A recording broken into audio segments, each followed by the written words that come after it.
Have you ever walked out of your principal's office feeling even worse than when you first walked in? You muster up all the courage you have to ask for help, and instead of backup, you get brushed off or worse, blamed for even asking for help. If you've been there, this video is going to give you some practical, real world ways to protect your peace and your sanity so you can keep showing up for your students without burning out, even if you feel like your admin isn't in your corner. And I remember one time in particular, I had this student, I'm going to call him Max, who seemed to spend his entire day just testing limits. It was constant blurting. He was intentionally being disruptive with the entire class. And when I brought it up to his mom, she said, "Oh, that's just the way he is." And she's laughing about it. And it really took me weeks to work up the courage to go into my principal's office to ask for help because I didn't want to look like I couldn't handle my class. I was a little embarrassed. But when I explained the situation, his response was, "I'm sure it's not that bad, Lori. You'll figure it out." And then he said, "It sounds like you need to work on your classroom management." And then he walked out. And I was just left standing there thinking, what, am I the problem now? Like, I felt totally dismissed, and worse, I felt blamed. So if that's you, I want you to know you are not alone and you are not powerless. Today, I'm going to share 4 strategies that you can use that I wish I had known at that time to manage this if you're in this situation too. So the first strategy is to prepare before the meeting. Now, you know I'm a huge fan of preparation in prevention of problems in the classroom for classroom management. And one of the biggest shifts you can make is to not walk into a meeting with admin empty-handed. So here's exactly how to prepare. First of all, document the behavior. Now, we know this, but sometimes we forget to bring data because there's so many big feelings that have come up. And so we just come in there, we're upset. But when we bring data, we validate what's going on, right? So this doesn't have to be extensive. It doesn't have to be complicated. Sometimes we hear that word data and we get all freaked out, but it doesn't have to be complicated. So for example, you could document that on Monday, Max interrupted 7 times in 20 minutes, right? Or on Wednesday, he left his seat 12 times in one lesson. It gives a very clear visual snapshot of the kind of disruption that is happening in your classroom. Also, bring evidence of what you've already tried. So you can say, I've used proximity, I've tried private redirection with Max, I've tried behavior contracts, and I've contacted the parents.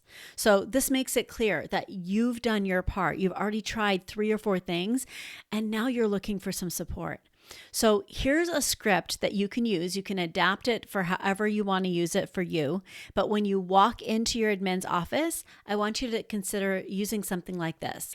Thank you for meeting with me. I want to share the data I've collected about Max's behavior, the strategies I've already put into place, and the results I've seen. I'd love your support in finding the next step.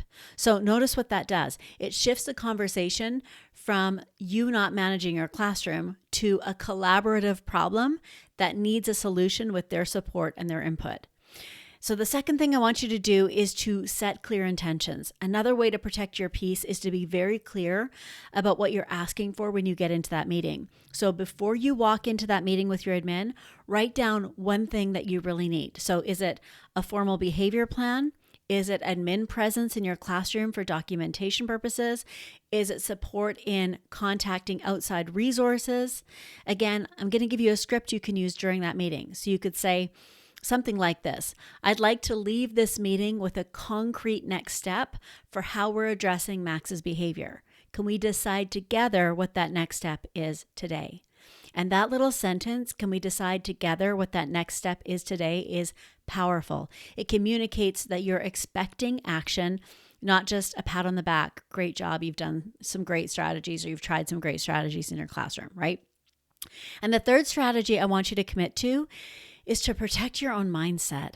So if you've been following me for a while now, you know I'm all about mindset. I know it makes a huge impact on our day, in our teaching lives.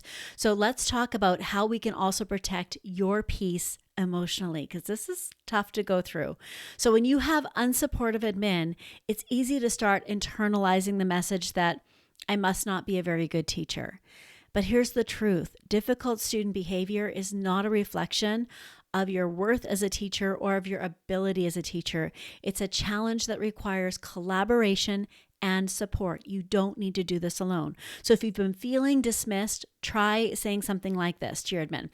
I understand that this might not seem urgent from your perspective, but in my classroom, it's disrupting learning daily. I'd like to revisit what supports are available so that all of my students can succeed, right? So this is calm, this is professional, and it brings that focus back to student learning, which admin cannot easily dismiss. And then finally, make sure that you have a backup plan, because sometimes, despite our best efforts, admin still won't support you. So what do you do then, right?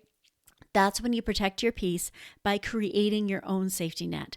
I really encourage you to work on building relationships with colleagues who do get it. So if this happens to you, you can go to them for advice and suggestions for what to do next. You can share strategies and resources with each other. And again, document everything so you're never left unprotected.